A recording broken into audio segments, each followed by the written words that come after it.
On New Jersey, 88.6 FM WGAT. You're listening to the best radio in town. Stay tuned. All right. Good afternoon. Welcome to the Mean Machine Radio Show. I am your hostess with the mostest. That's right. I'm Gregory Joseph. Welcome to New Jersey. If you think you hated that one, you should have seen the old one. All right. So we have a special guest, and all of our guests are kick ass. You know that. We are not the nice machine. So it's not for the faint of heart. So hide the kids. And it's start to get it's adult time. It's not for the grown-ups. Speaking of grown-ups, we know a few of them here. I know that's far and few between, but we have a great guest tonight. He has written, produced. He's done so many different things, basically a lot of stuff that none of us have ever done, and he's really good at it. His name is Steven J Rubin, and he was involved, amongst other things, and I'm going to put it up on my screen. Here is like Mr. James Bond Chronicle type of guy. See that right there on our screen for those that are watching it on YouTube or on local link. And it says the James Bond Movie Encyclopedia.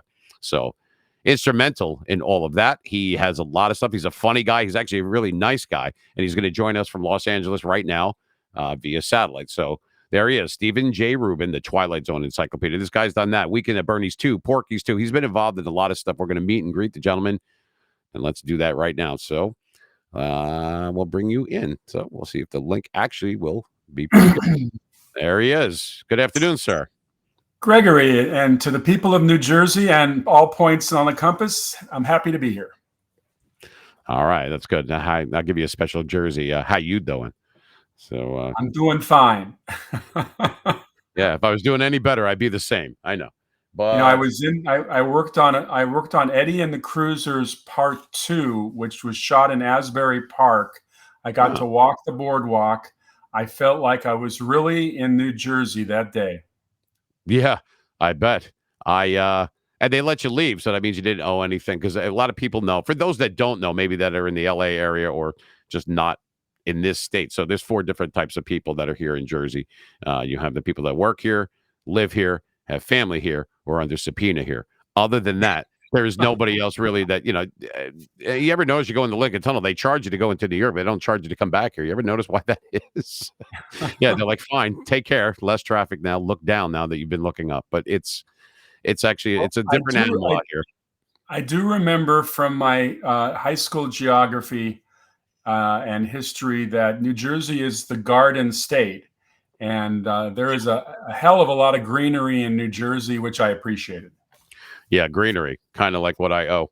But the bottom line with that is, like, some people are and some people aren't. But you've been over here. Now, you're not originally from LA. You were from the Chicago area. Is that correct? Or Yes. I was born in Chicago. My father, though, got tired of the winters, so he moved us out to California. I arrived in LA November 1955, which was, if you know the Back to the Future movie Sideways like I do, that was about the time Marty McFly went back to his hometown. So I arrived in LA, and Disneyland had just opened that previous July. So I was one of the first to enjoy Disneyland as a 4-year-old.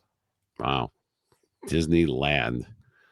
That's amazing. I mean, I lived in South Florida for years, and I don't know which one's which. I think that's Disney World, and the one in California is Disneyland, or do I have that backwards? I'm not 100%. No, you're right on. Perfect. But the one in California was first, I'm pretty sure. It was.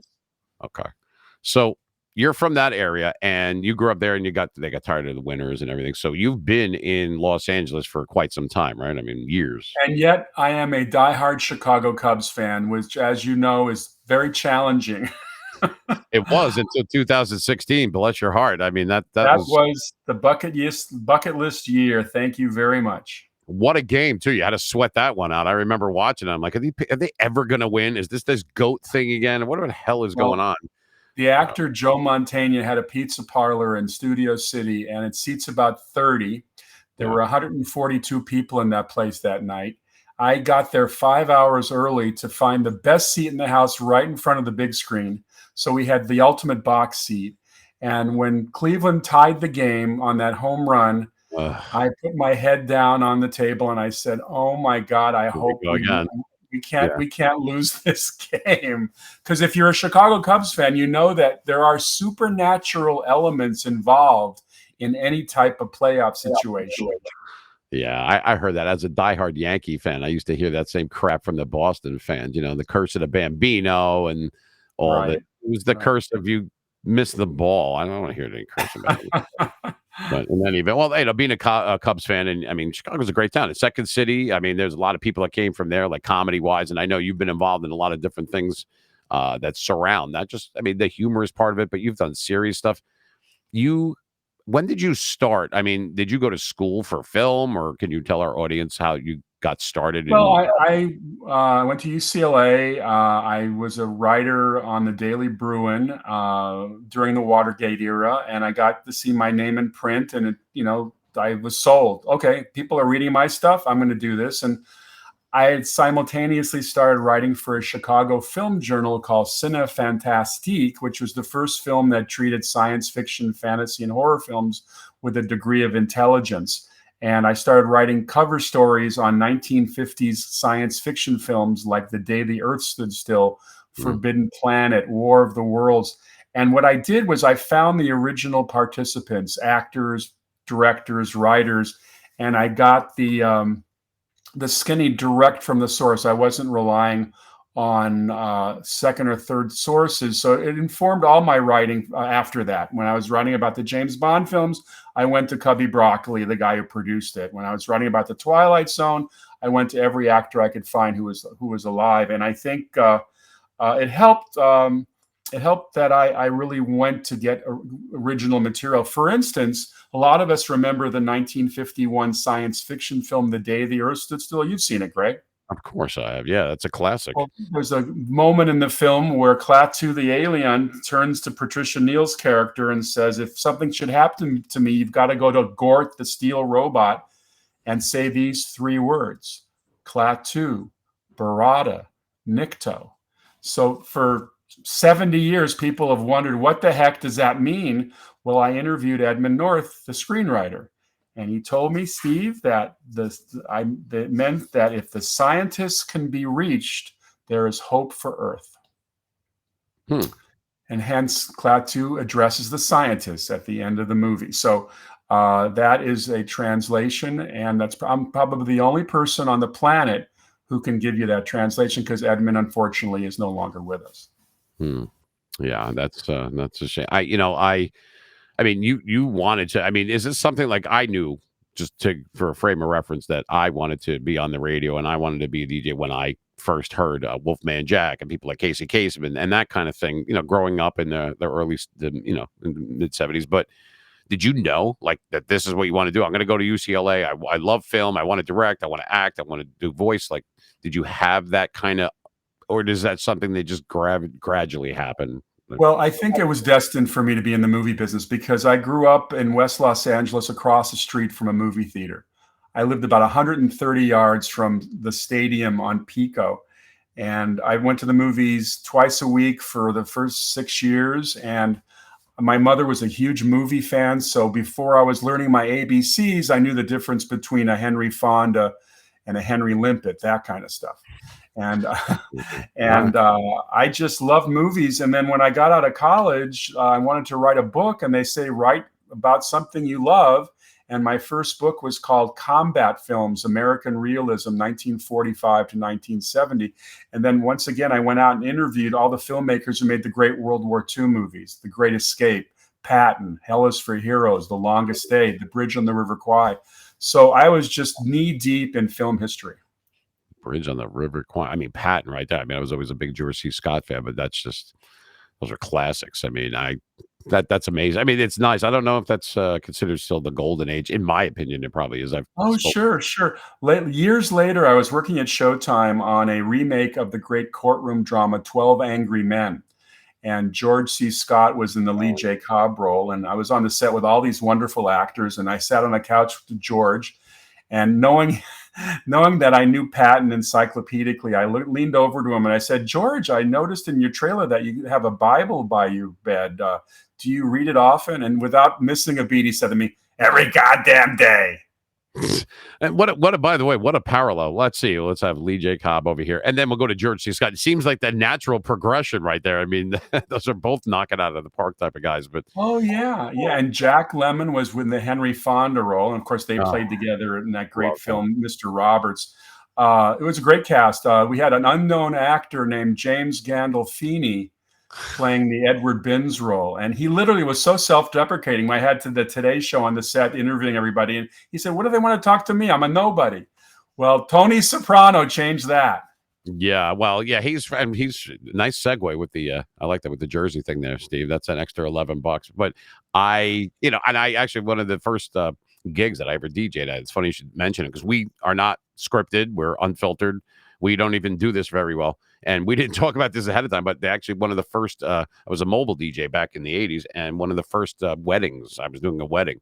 And he was actually in attendance, James Gandolfini. He had hair. He was skinny. Didn't look anything like the way he did. But he went to Westwood, I think, high school, but he was in Park Ridge.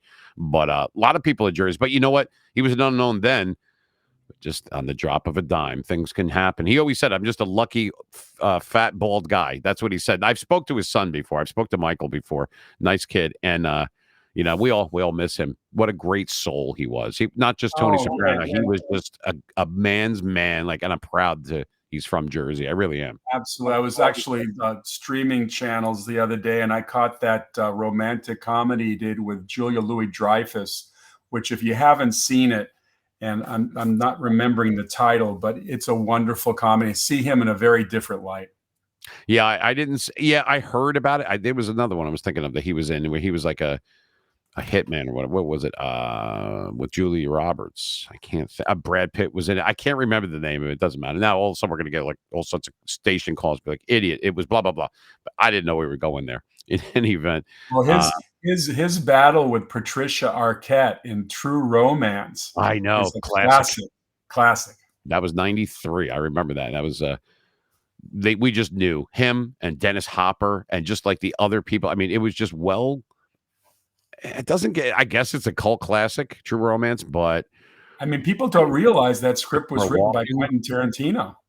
I did know that. And it's funny because when you think of Quentin Tarantino, that's not for me. It's the first thing that I think is Pulp Fiction, but that was what a great flick. Just the way that those characters, they were really, really good character actors. And it flowed. It was something different and it was captivating. And it was, I don't know if people haven't seen the True Romance was the part with him as waiting for in the hotel room and Christian Slater's coming up and good one, definitely. I actually saw Saul Rubinek, who plays kind of a Joel Silver type of producer. He and I worked together on my producing debut. I did being a Chicago Cubs fan, I was able to produce Bleacher Bums for Showtime based on the great stage play by Joe Mantegna and Dennis Franz and all these actors from Chicago. And Saul Rubinek directed it. And he's just marvelous in True Romance. You know, he's just he's going to buy that Coke and he doesn't know what's coming at him. Yeah. Yeah, and that was Bronson Pinchot was in that. He played a good role. Like I said, you never know what you're going to get. So a good director, a good screenwriter, all the people that are not in the public eye, so to speak. So yeah, I mean, you were more of a kingmaker than a king. So you were involved.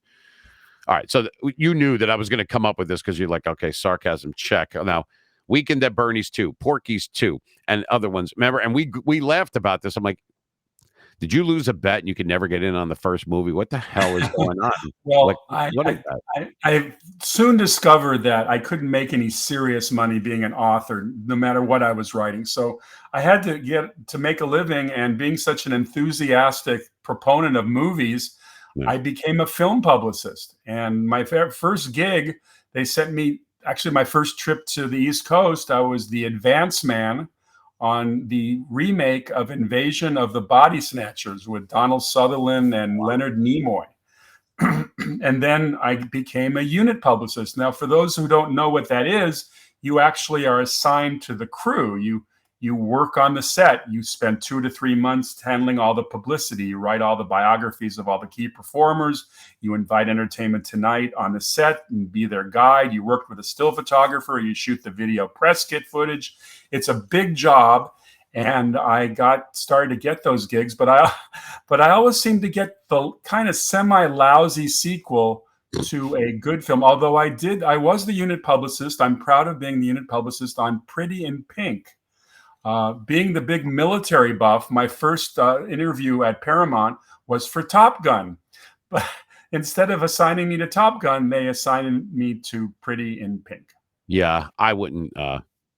I wouldn't go around telling it. Let's move on. So I'm just saying that's not really a manly statement. I But mean, let me tell you one thing, Greg. This is how the kind of serendipity with the unit publicity. We're working on the 3rd Street Promenade in Santa Monica, which at that time in 1985 was almost completely shuttered. It looked like old New Jersey waterfront back in the day. But I grabbed Andrew McCarthy, Molly Ringwald, and John Cryer one day because there was a kind of a lag in filming. We went into the alley behind the little record store where Annie Potts was the chief proprietress. And I just threw them up against a wall to shoot a picture because there was some nice graffiti in the background. Believe it or not, that became the poster of the movie. oh really? There you go. There, see, we're gonna file that under useless knowledge, but that's no, that's not. Everything coming out of my mouth today is purely useless. Hey, welcome to my world. It's only Monday. It's only going to get worse. So, but it's no. I mean, that's kind of cool. I mean, so what? In Top Gun, and everything. Pretty Pink actually did well. I mean, it's that wasn't that John Hughes again. Wasn't he involved with that, or is it just? Well, it was directed by Howie Deutsch, but John produced it. Okay. And wrote it, and he was on the set every day. So I got a lot of John Hughes. Yeah, I heard he liked to consult a lot. He did that on The Breakfast Club and 16 Candles and films like that. And I was always a big fan of his works. But all right, so here we are. So now you're bringing us chronologically. You're bringing us to, are you doing this? And so you were okay with not being in the limelight, meaning you're not a A-list actor. You're not, and you didn't need to be. You preferred to actually direct these type of people. So they're following your cues, what you were writing, putting pen to paper, and then these actors have to actually do it. I mean, that's well, I won't appear under false cover here. I didn't write or produce or direct any of these movies. I was simply the promotion guy. But it was a gradual kind of education. Since I didn't go to film school per se, my film school was working on film sets and watching films being made. And because I worked on a lot of lousy movies, I began to think, well, maybe I could produce a good movie. So I started to do some writing and acquiring rights for a good chunk of change. And I made my first money in Hollywood. I got the rights from ABC to the old Vic Morrow World War II series, Combat, which some of your boomers will remember running on ABC for 5 years during the height of the Vietnam War. And it was a great series. And we interested Bruce Willis at that time. This is 1995. So this is almost 30 years ago, to play the Vic Morrow character. And we were literally in play as a big major feature. I got the cover of Variety. I was so excited. And then a little movie showed up at Paramount called Saving Private Ryan. A little movie. They had a little more heavyweight status. So Combat went into a drawer. Maybe someday it'll get made. Yeah, well, I mean, it was just a bad timing kind of thing. I mean, what else can you say? How do you feel? I have now the fact that you're here is great because I have a lot of questions as a film student, I would say, or a student of film, I guess if I draw it that way. But how do you feel about all these redos and remakes, and they call it a tribute or a reboot? I think that's a bullshit word. Excuse my French, but reboot just leave it alone. That's like redoing Jaws or redoing The Godfather. Can it just be that it's a classic? Like redid Death Wish, because I thought of this because you mentioned Bruce Willis, another Jersey guy, by the way. And I don't know, man. How do you feel about that? I just think you should just leave well enough alone. It was with Charles Bronson. It was a classic. Leave it alone. How do you feel about when they redo that stuff nowadays?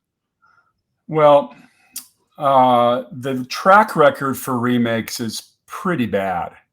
Like the 1950s Chicago Cubs, just pretty bad. You talk about science fiction films. I'll just mention three: The Day the Earth Stood Still, A War of the Worlds, and The Time Machine. Arguably three of the best movies ever made, and they got remade. And Steven Spielberg, who I admire greatly, I thought his War of the Worlds movie was too depressing. The Day the Earth Stood Still with Keanu Reeves was just awful, and the Time Machine just lost all the original charm. I think that Hollywood, the fact that marketing costs are so expensive to open a film nationally, that they don't want to do anything original anymore. So basically, and it's a kind of lazy studio running. They figure they'll make Spider-Man 6 and Iron Man 4, and they'll do the remake of this and the remake of that, and that means they don't start from zero. The public knows what they're getting, and they think they can keep getting away with that. And this weekend, Pixar, Disney opened Inside Out, made a ton of money, and that was an inspired film originally. And I think there was a big want to see for those characters. But for the most part, I think that Hollywood has lost its way in terms of generating original material. And all you need to do is look at last summer and Barbie and Oppenheimer, 2 non-sequels, non-remakes, and look at the money they made. I would rather put a fork in my left or right eye than watch the Barbie movie. Good. Yeah, I mean, honestly, what did I do? I already had But I'll tell you one thing. The audience for Barbie had been starved, totally starved. I've lost audio. She's great, but it's just the wrong. I get why she did it and everything, but it's just like I can't even expend any more thought on it. But I feel the same way. Well, look at the audience. This audience had been starved literally for years. They hadn't seen anything in the new movie listings that would appeal to young girls and their mothers. Barbie comes out, and every young girl in this country and their mom went to see Barbie, and that's where your numbers were. Well, I'll tell you what, I appeal to young girls and mothers, just so that we're clear on what you just said. I just wanted to make mention of that. I'm sure I'll get in trouble for it, but it's easier to ask for forgiveness than it is permission. And I mean that, over 18. But I feel the same way about music. Like, it's very easy to it'll be under the guise of it's a sample. We're gonna sample this. It's not a reboot. It's not a redo. It's a tribute band. But come up with something original. They did. I don't believe that anything like Smoke on the Water or More Than a Feeling, or you're never going to be able to top that. So why wouldn't you just come up with that original idea like they had an original idea? That's just movies, music, whatever it is.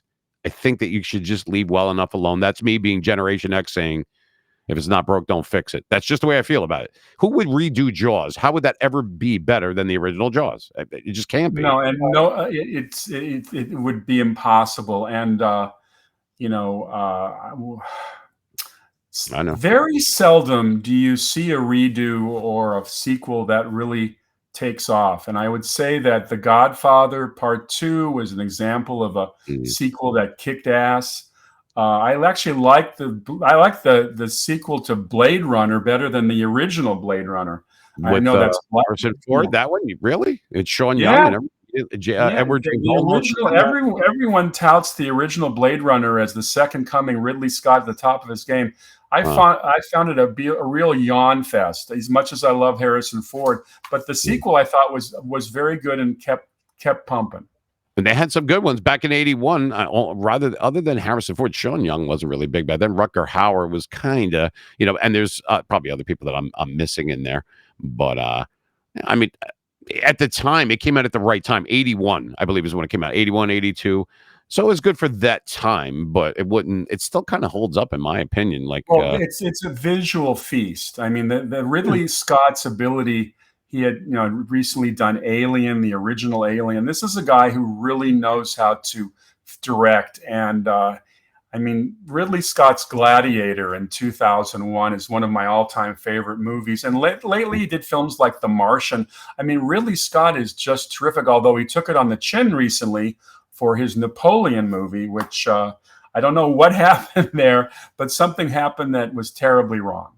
Yeah, the Napoleon complex, perhaps, but it's not even that kind of thing. It's just, you and I would be able to talk about film and everything like that. And like I said, next time when I'm out in LA, we'll probably go and do that. But I mean, just for our audience, the people that are coming in on WGAT and the people that are just listening on iHeart, and then people later on that watch it on YouTube, and they want to know, okay, so Steven J Rubin, you have to have it in there. Now that is, and we'll run your thing on the bottom here, but that is your website.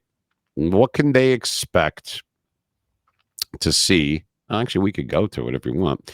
What would they expect to see at StevenJRubin.com? I mean, I'll bring it up on the screen, but if you want to just prompt us a little bit. Well, first of all, most of my podcasts are there. I have a podcast, Steven J Rubin, Saturday Night at the Movies. We talk movies on both sides of the camera. They're all there. You'll see my books, the latest of which is the children's book, The Cat Who Lived with Anne Frank, which is getting some great attention at a very timely period. I have some of my screenplay projects. Oh, there you go.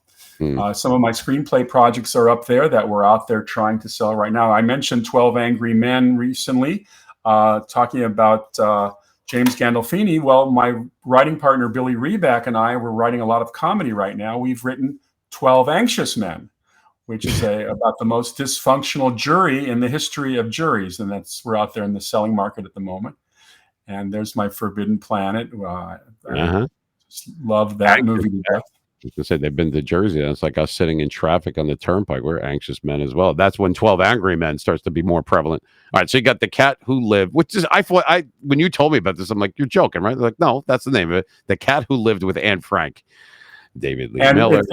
This is not. And there's a little funny story about this, Greg. I have a hobby that I play audio movies while I'm shaving. I'll just do that.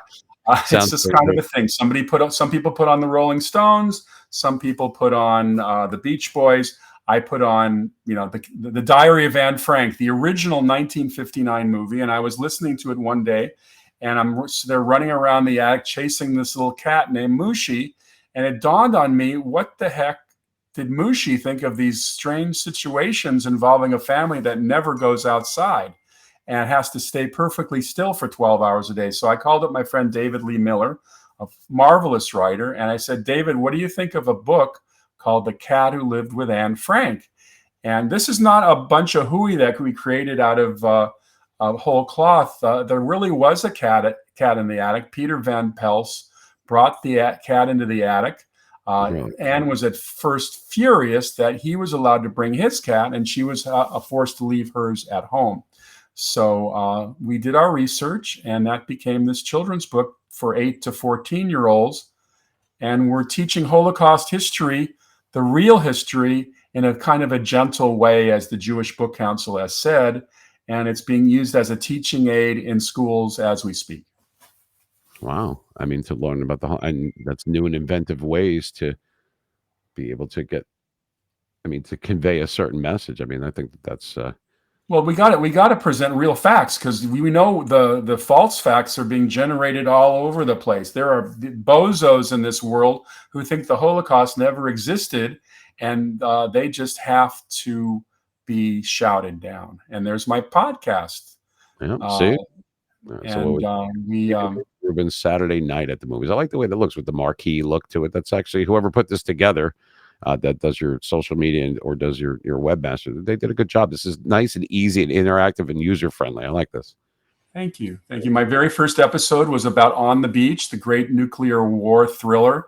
And Donna Anderson, the last surviving cast member, talks all about the making of that movie. And then the second episode, my friend Steve Mitchell, we do commentary tracks together on war movies. He wrote Chopping Mall, which was one of the great 80s horror movies. And slasher films. Yep. Okay. Yep. He did that. And he talks all about the wonderful Chopping Mall. And then I also interview authors. We had an author on who knows everything about Tarzan. And this week on my podcast, I'm interviewing a guy who wrote one of the great books about Errol Flynn, who made some of the great adventure films. Robin Hood, sure. Robin Hood, exactly. Yep. So we got Forbidden Planet in there, Tarzan, Johnny Weissmuller, that's the original. Who else we got down here? All right, let's go with William. Let's see. Colin McLaughlin and Martin Sheen and Roswell. The Entity. So how are you involved in The Entity? Like when people see this on this, they're just saying that this is something. How are you involved in these? Well, to take a little more of a supernatural side to it, I have a good friend named Barry Taff, who is one of the foremost paranormal investigators in the world. And he and his partner were the first to investigate the story of a Culver City woman in Los Angeles who claimed that she was raped by a ghost. And it was quite a story. And they were working through the parapsychology lab, which operated at UCLA for about 10 years plus. This is pretty. I mean, this is great stuff. I mean, look at this. The sound, the music. There's Porky's. Obviously, that's a good one. I mean, all of them are good. There we go. My favorite of all time. And I actually know Steve, and I know he's been. You have him on your podcast at one point. Steve Story. Steve Story. Talking all about Groucho. That was great. And then a real coup for me was finding Deborah Paget down in Texas, and Deborah, who dated Elvis and was quite the honey bunny back in the day. She was in the Ten Commandments. She played John Derek's girlfriend. She was in Jimmy Stewart in Broken Arrow, and just had a lot of fun with that. Look at that, Leonard Maltin. You got Wizard of Oz. Look at that. One of my favorites. I love the Dirty Dozen. Scream. Sure. Scream. There he is. James Caan. Jack Lemmon. Ricky Nelson. Look at this Poltergeist. I mean, this is impressive. Look how great this is. Beetlejuice. I try. There's so much history there, and I'll tell you, running this podcast has kind of rejuvenated my interest in film history after all these years. Just presenting these stories and talking to people who haven't necessarily talked to anybody in many years. I mean, Invaders from Mars was for baby boomers. That was the nightmare picture of the 50s. We would watch that movie and have nightmares. Look at this. So some mutual friends in there. This I already know without looking. This is our buddy Mark Scheffler. Yeah, my last house on the left. This is all Apollo 13. Wow, you've spoken to a few people. That's good. No, it's impressive stuff. I got some of those in there. Mine's better than yours, though. Come on. No, but this is impressive. No, it is. I have my podcasts on there. So there's a lot of things people can tap into, and they can certainly reach out to me. And then we just Bleach Your Bums. This is stuff that you've actually produced for those that are not watching and just listening. So I can tell you what's on the screen there. So that you were an executive producer for Bleach Your Bums, based on this celebrated stage play, follows an eager but continually frustrated fans of an underachieving Chicago baseball team. Sound familiar? Yep. Peter Riger. And by the way, the reason we say it's about an underachieving Chicago baseball team is the Major League Baseball honchos would not give us permission to mention the Chicago Cubs in the story. I got a lot of brickbats because I had to change the name of the team to the Chicago Bruins, because there's gambling in the play and there's gambling in the movie, but it's just amongst the fans. It's not about the players gambling like Pete Rose or something like that. But because of that, we couldn't shoot at Wrigley and we couldn't call them the Cubs. So we created a baseball stadium in Toronto, Ontario. That'd be goddamn idiots if they didn't know that you were talking about the Cubs. I mean, anybody that's been around for 5 seconds knows who you're talking about. But look at this. You got Charles Durning in there. And actually, I know Brad, too, that Brad Garrett. For people who don't know who that is, that's the tall guy from Everybody Loves Raymond. But nice guy. I like Peter Riger. Brad Garrett was great. He plays kind of the black hat in the story. He plays Marvin, the gambler who always bets against the Cubbies. And Peter Riegert, who we know from Animal House and so many other great movies, he plays the good guy. He plays Decker, who's the diehard Cubs fan. It's a marvelous story. It was a marvelous play.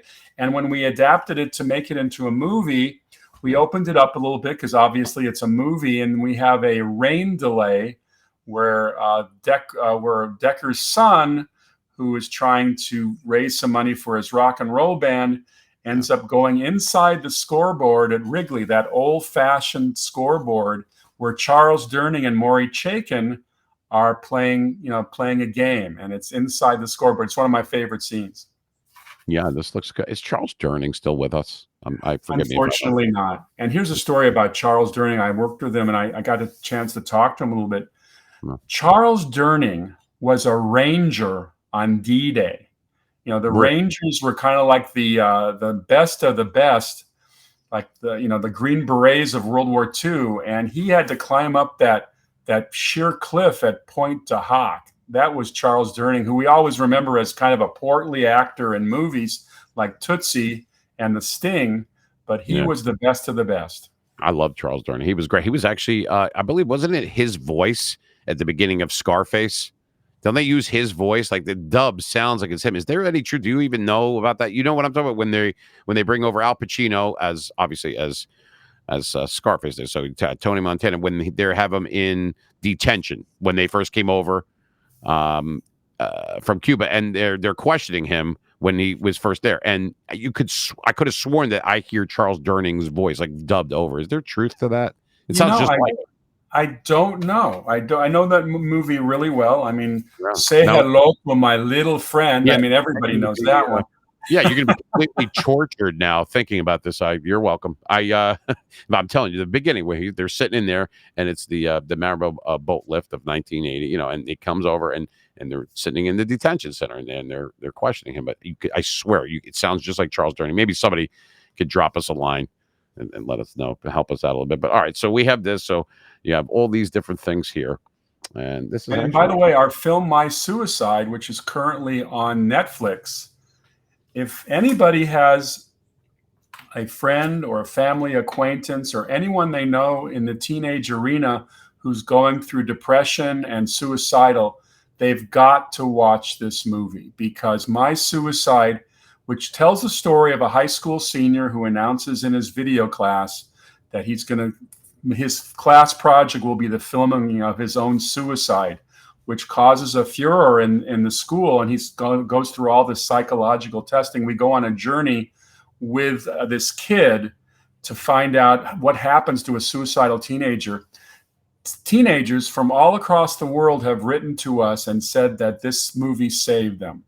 So, there's no elixir for trying to cure a depressed kid, but My Suicide has helped youngsters all around the planet.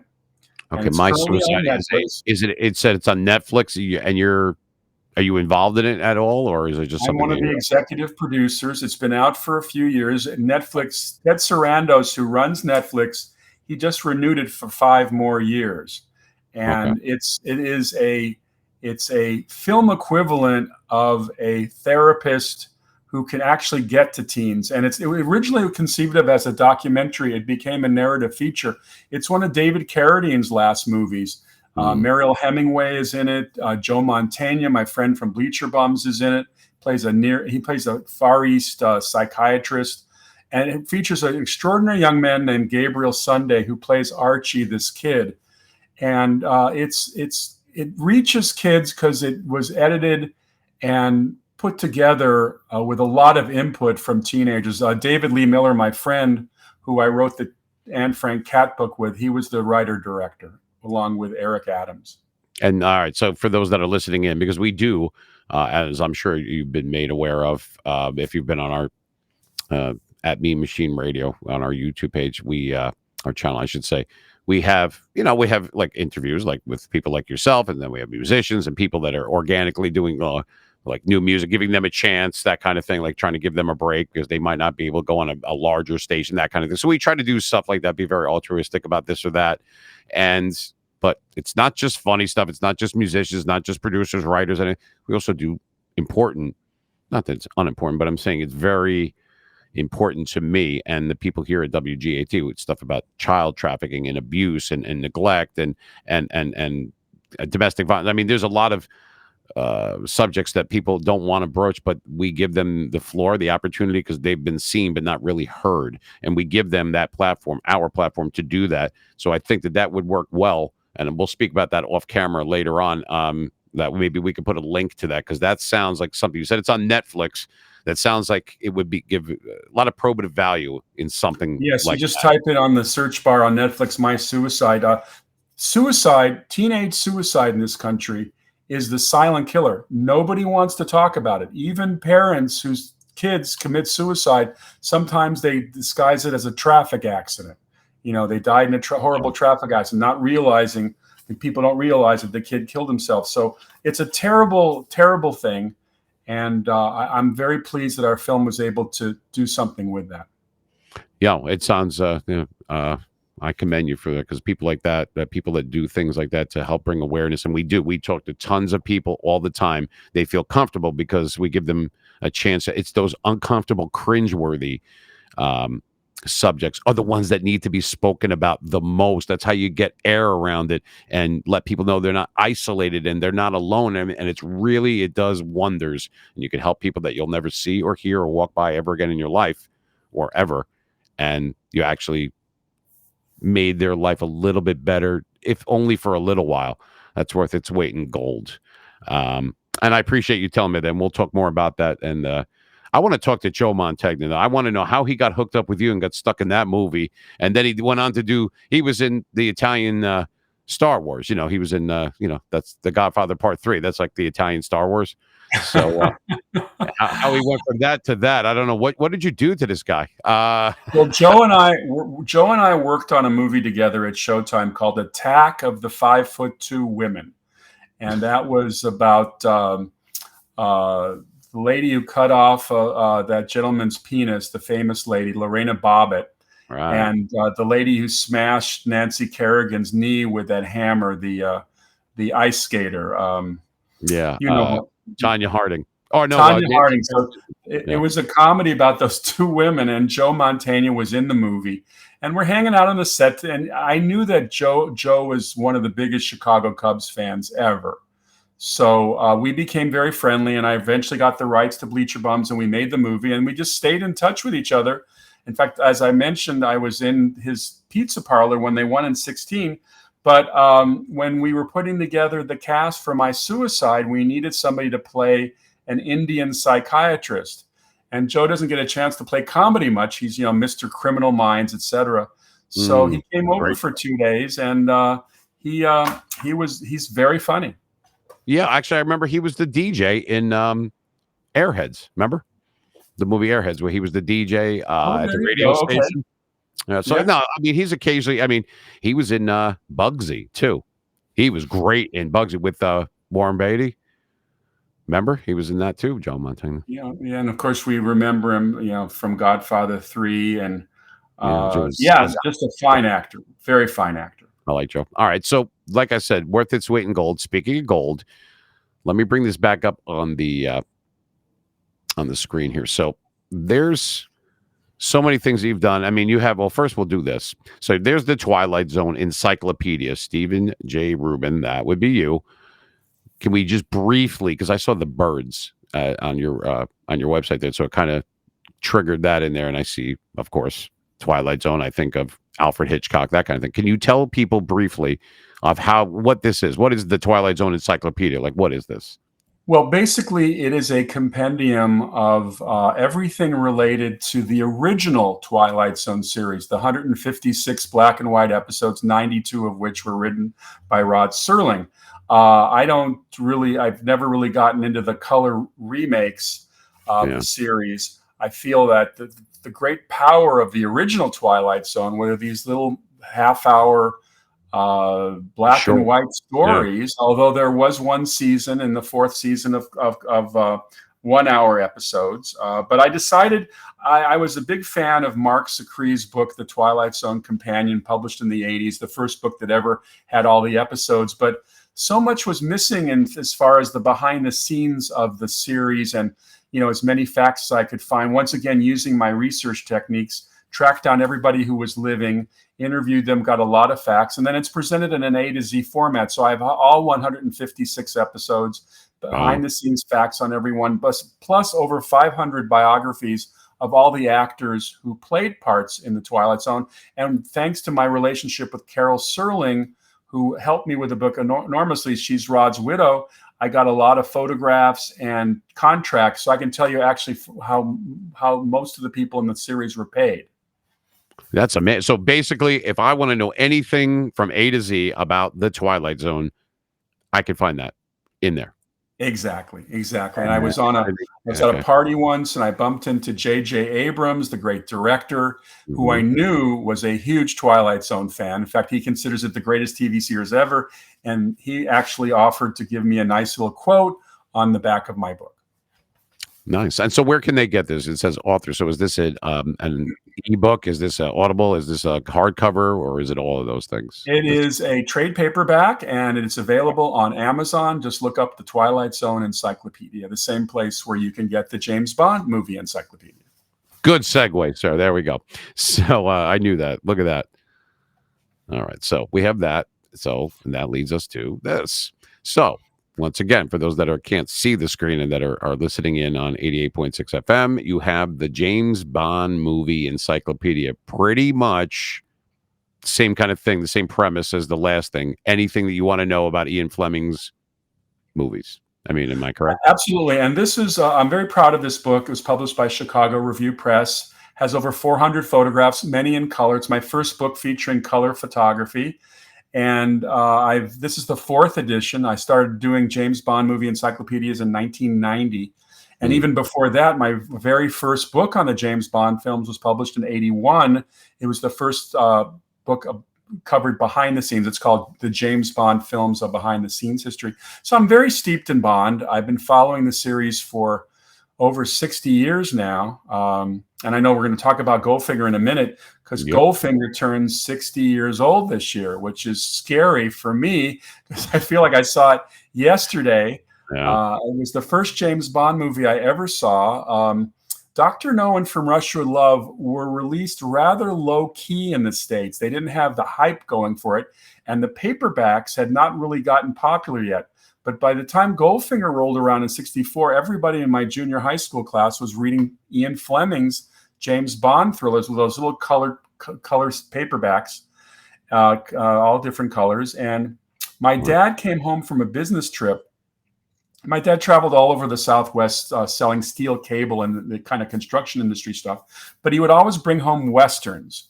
And he'd throw a Western and I'd say, Dad, I don't want to read a Western. There's 19,000 Westerns on TV. I don't need to read a Western. But one day he threw a paperback down on my desk with a picture of a nude woman on the cover. She was kind of tastefully covered with her hands. And the title was Yeah. Okay.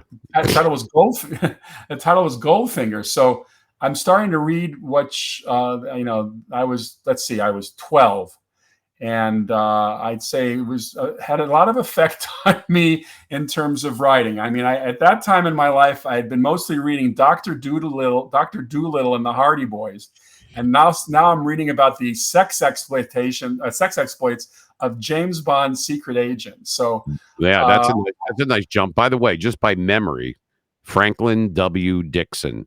That's the Hardy Boys. Absolutely. The Hardy Boys and 19,000 stories. I did not study that. It's just something that when you stare at your bookcase, when you're always in trouble, it gets sent to your room like I would, and you have to do nothing but stare at stuff. I would see Franklin W. Dixon, and that's how I remembered it.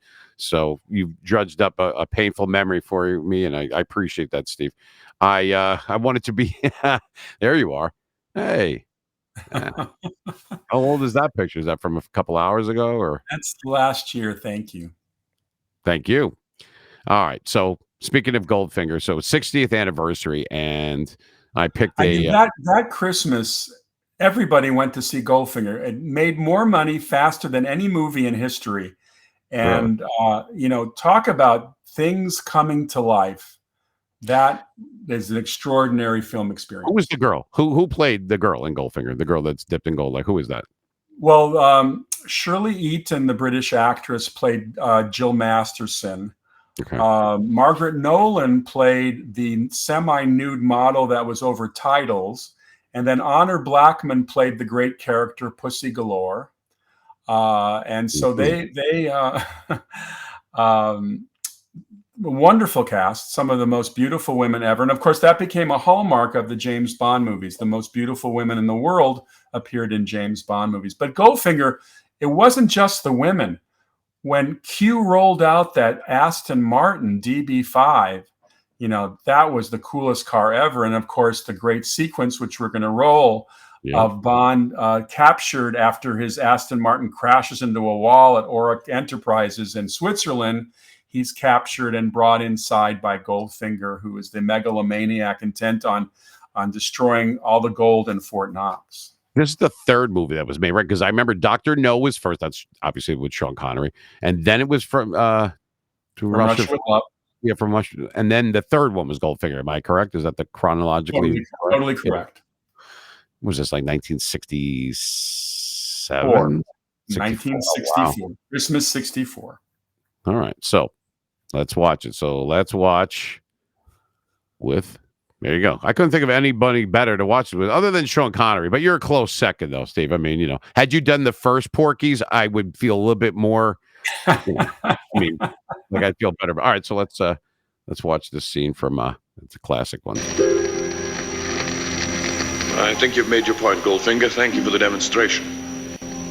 Choose your next witticism carefully, Mr. Bond. It may be your last.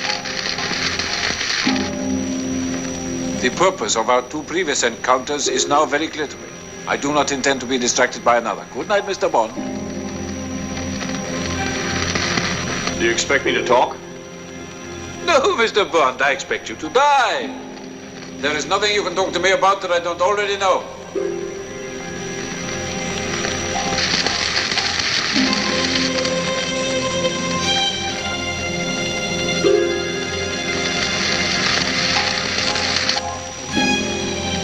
You're forgetting one thing.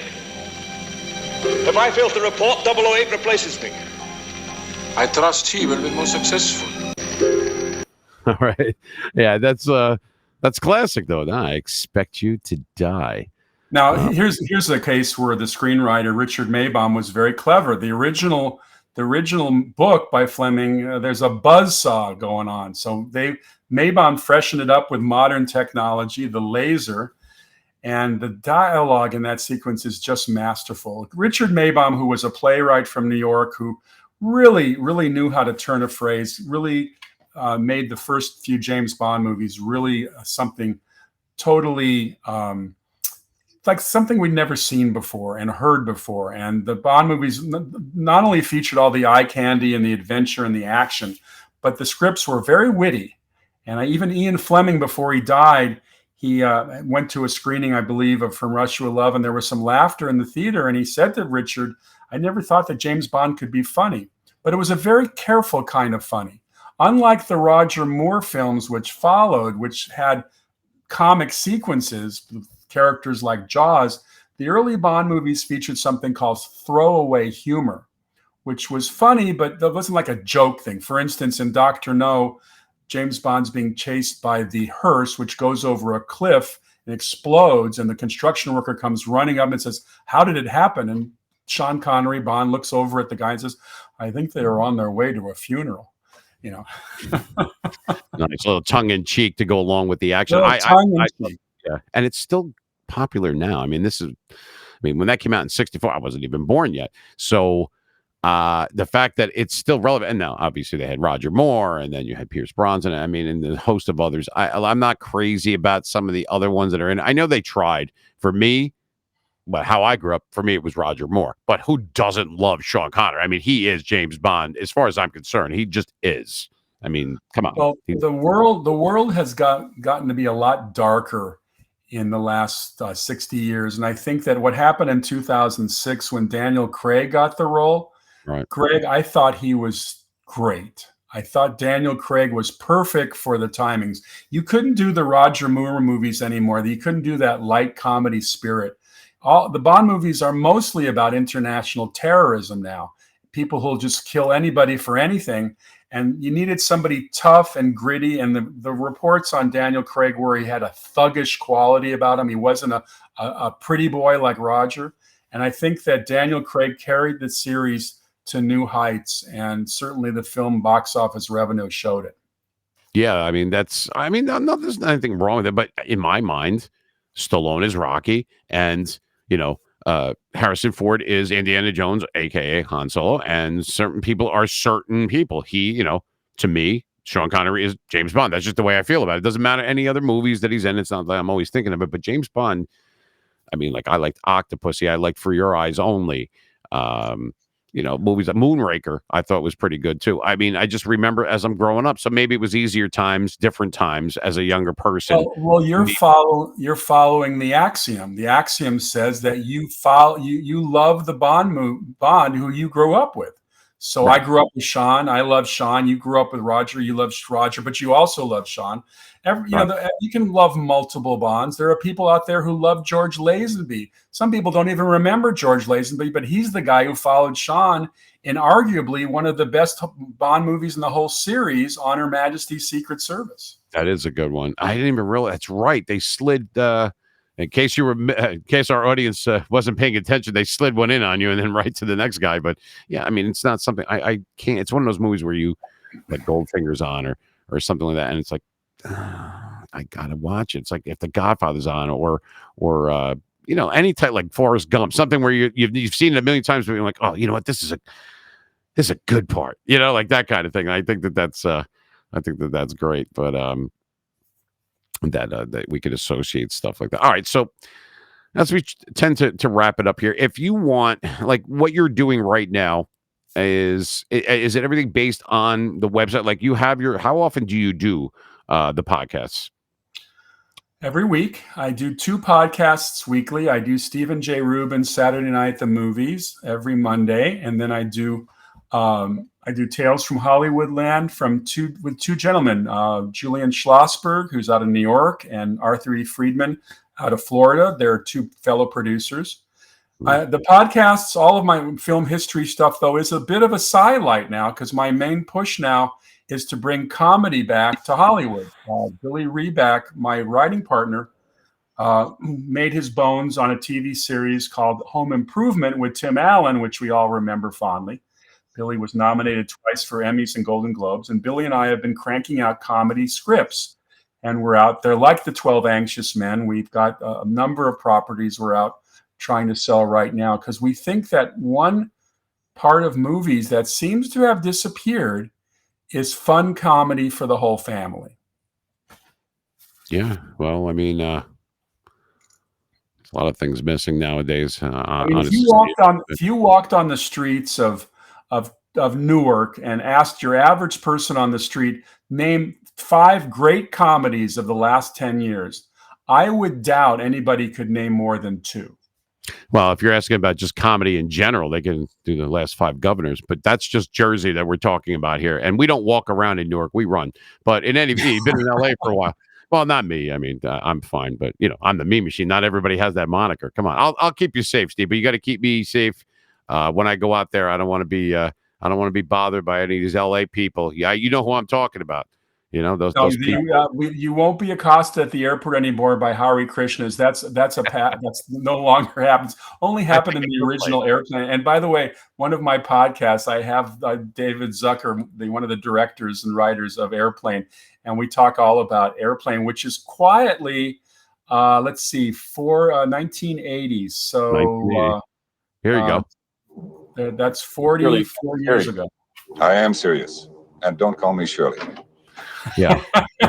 Sure, you can't be serious. Yeah, I was waiting. I'm like, come on, man. I'm leading you in perfectly, Steve. Come on. Yeah, I love that. And I'm going to speak to them anyway.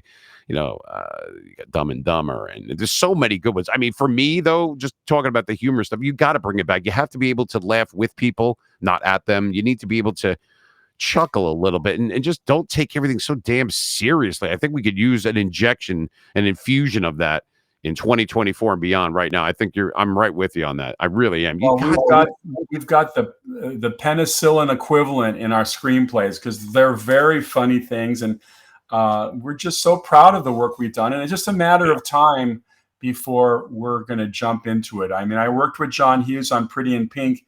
He had 10 films all ready to go. And after he sold 16 Candles, they started cranking them out every year. And we want to emulate that. Yeah, I mean, cranking them out is good. I have a question that this just kind of, like I said, because we give people the any guests or anyone that we have on, whether it's via satellite or sitting right here in the studio. What do you think? I asked you what you thought about remakes and reboots and everything, and you were very gracious to tell us that. Then tell my audience if you feel the same way about this. So when people say, "Oh, well, we have to watch more like this," do you feel that laughter is, even if you're not into comedy, do you feel that that's something where you must make it available to people? If not, I mean, do you think that it will? I guess what I'm trying to say is we could use a little bit more of that and a little less of some other things, if you know what I mean. 1,000%. My God, we are living in the most difficult period of history in this country. I know we've lived through World War II. Those of us who are alive, we lived through World War II, the Great Depression. Speak for yourself, Steve. I wasn't alive in World War II. Well, I wasn't either. But what I'm saying is that everything is depressing. Laughter is the great elixir, and particularly if you can go to a movie theater and laugh with a bunch of people and come out feeling good. I think that we need more of that because laughter heals problems. And you get to, I don't know about the people who are listening or watching, but I go to the movies to escape. I don't go to the movies to get depressed. There are very good movies out there that are very depressing, and I admire them. I light a candle to them, but that's not why I go to the movies. I go to the movies to be introduced to things that I have fun with, and that's an operative word for us, the word fun. We think fun has been carefully dissected out of movies, and we want to bring it back. Yeah, I mean, I love the movie. I don't know how long that's going to last, unfortunately, where you actually can go, because now you could just stream everything. Everything's like instant gratification, Oh, boom, I can have it on. It's a very good question, Greg. Are movies doomed? They said movies were doomed after the start of television in the 50s. They said theaters were doomed when video cassettes came out, DVDs, Blu-rays. Movie theaters can exist if they get original programming that people want to see. And I think that the problem right now is you get the same old, and people are not excited about movies. Young people will continue to go to action adventure movies and Marvel movies because it's kind of what they like to see. But I think even young people are getting tired of seeing the same movie again. And I always get inspired when I go to the movies and watch the trailers, and I'll say, I want to see that, and I want to see that, and I want to see that. I don't say that anymore. And even though I'm way out of the key demographic that Hollywood services, I think that originality will have rewards if people can crank them. As I know you didn't like the movie, but Barbie struck a nerve with a huge swath of people. Yeah, I mean, it's not that I hate it. I actually didn't even see it, but Oh, well, let me tell you one thing if you haven't seen it. First of all, Margot Robbie is a very nice a nice actress to hang a movie on. She's very easy on the eye. She's very sweet, and she's a good, solid actress. In fact, I loved her in the Tarantino movie playing Sharon Tate, Once Upon a Time in Hollywood. I thought she was just terrific in that. Sharon Tate, that's right. The movie's very inventive. I mean, you get Ryan Gosling playing Ken, perhaps the most goofy role of the year, and he got nominated for an Oscar for it. It's crazy. Yeah, I think there's nothing better to get. Yeah, I forgot about the Sharon, which I always thought, if people don't know who Sharon Tate is, but I always thought she was the one gorgeous lady. One that I've ever laid eyes on, Sharon Tate. I mean, back in, obviously it surrounds and swirls around Helter Skelter and that kind of thing, and Manson and Well, remember earlier we were talking about my friend Barry Taft, the paranormal investigator involved in the Entity case. Right. I was working on a low budget horror movie that was shooting in a house that was built near the driveway of the old Sharon Tate mansion. And this goofy producer who hired us to do the publicity, he claimed that in the lower bedroom of that mansion, he saw the ghost of Jay Sebring, who was one of the victims of the Sharon Tate massacre. Mm-hmm. So I brought when you're promoting a little low budget horror movie, there are very few publicity opportunities. But as kind of a lark, I brought Barry over with his equipment. He arrives with all this technological equipment, electromagnetic energy calculators, and all this stuff.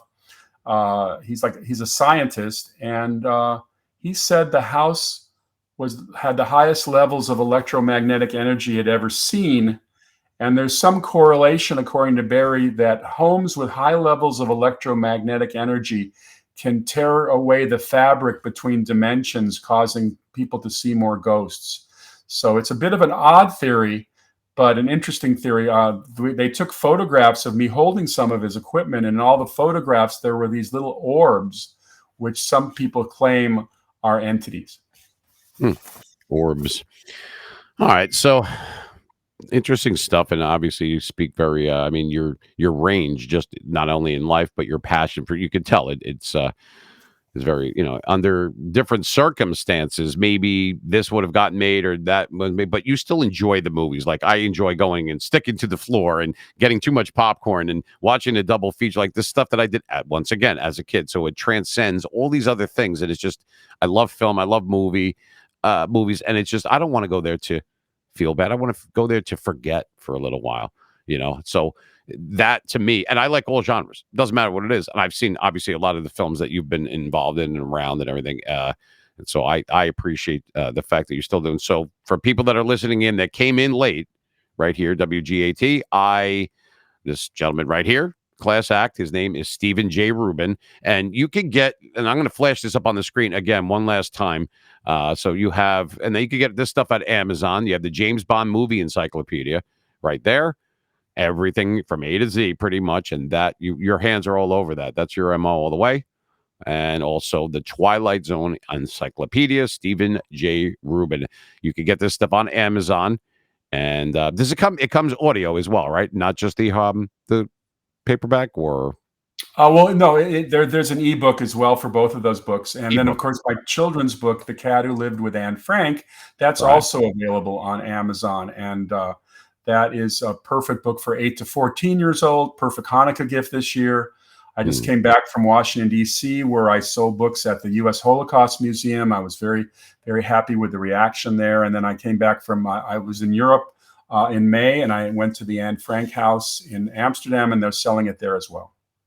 Wow, that's what talk about classics. I mean, that's a landmark. That's history, like living history. And you were there in Amsterdam. I mean, that's not only did I go to the Anne Frank house, but the head of the bookstore took me on a private tour of the backyard, and where I saw where the chestnut tree stood. It died a few years ago, and saplings now are growing at places all over the world. But that's the chestnut tree that Mushi would climb out of the coal chute and drop down on the chestnut tree and explore the neighborhood, which of course we explore in our book and the movie we've now written that we're raising money on to adapt the story. The book is Anne's story from the cat's point of view, but in our movie story, which we've written, I wrote it with David Lee Miller, Mushi joins the Dutch animal resistance against the Nazis. So the bad guys in our animated story are the German Shepherds, Rottweilers, and Dobermans that patrol the canal streets. We say that the movie for all audiences is The Lion King meets Inglourious Bastards. Now there's okay. That's a nice proximity, nice juxtaposition on that. Yeah, I actually could see that. That's because we're both warped, you and I, and no, but that's actually kind of cool. And the fact that your stuff ranges like our shows are, because it's terrestrial radio and everything, and it's never really niche based, but you're able to be involved with that, write your thoughts and feelings, put pen to paper, get all that stuff done, and then not only that, that's like self-help. I mean, the people that want to know stuff instead of having to score. You encapsulate all in your books, whether it's ebook or hardcover or softcover, I should say, and then they can watch your podcasts. You put your stuff on YouTube, right? Your podcast, or no? Is it strictly? We're in the process. We are in the process. We don't have it up yet, but right now all the podcasts are audio. Okay, all right. Well, give me a ring. I know how to do that for you. So we'll do that. So let's do. Once again, like I said, thank you very much. We're going to have you do our tagline. You ready for that, Steve? Ready. All right. So we'll give it a little hello, how's your father there? Type of thing. Boom, boom, boom. And 3, 2, 1. You're on. Hi, this is Steven J Rubin, author of the James Bond movie encyclopedia and The Cat Who Lived with Anne Frank. You're listening to Mean Machine. Let me do it one more time. I'm sorry. Okay. Hi, this is Steven J Rubin. Sorry. That's Hi, okay. this is Steven J Rubin. I'll do one more time. Hi, this is Steven J Rubin, author of the James Bond movie encyclopedia and The Cat Who Lived with Anne Frank children's book. You're listening to Mean Machine Radio on New Jersey 88.6 WGAT. Rock on, baby. Rock on, Steve. I appreciate you, man. Thank you so much. Ladies and gentlemen, Steven J Rubin. He is once again, it absolute you're a class act. Say all the kids love you too. Those are the Anne Frank people are in there that they wanted to give you that right there. So All right. So there you have it. Boys and girls, children of all ages. Steven J Rubin, great guy. I'll be talking to him again soon. And he was gracious enough to be with us via satellite from Los Angeles. We're here in Jersey, in case you didn't know, right here at New Jersey, 88.6 FM, WGAT. You've listened and watched the Mean Machine Radio Show live from the Great Garden State. So I wanted to thank you for everybody that tuned in or are going to be watching this on our YouTube channel, which is at Mean Machine Radio.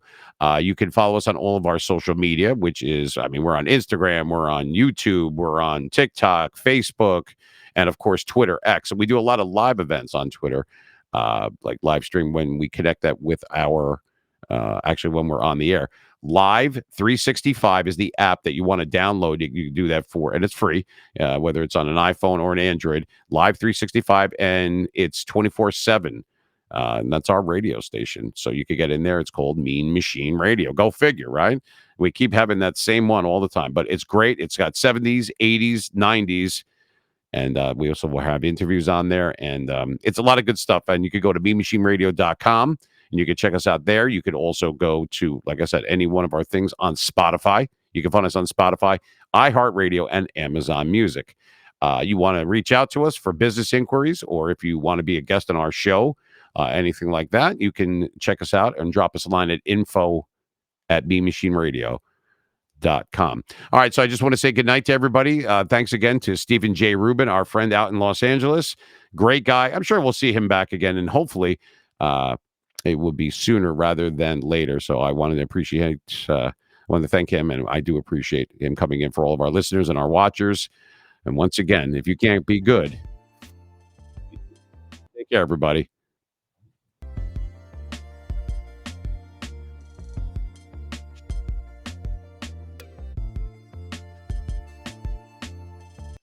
Okay, let's go. Tune in to the Mean Machine Radio Show with Gregory Joseph on New Jersey, 88.6 WGAT. Your ultimate destination for real people, real life, and pop culture discussions. Join us for insightful conversations, special guests, and a lot of fun every week. Don't miss out on the excitement. Listen to the Mean Machine Radio Show. Rock me, baby.